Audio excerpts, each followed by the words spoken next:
Now we have defined our section. Now we have to tell Staad Pro to assign this member or this section to the beam that we just drew or model.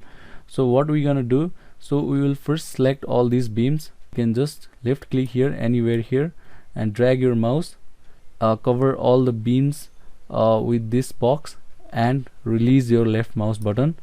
You can see that all the beams have been selected.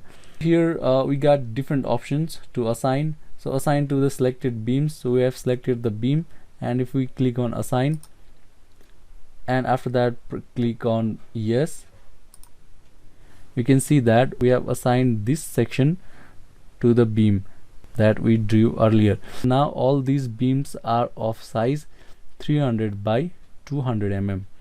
So this is one method. There are other methods, so we will see those methods also in the coming lectures.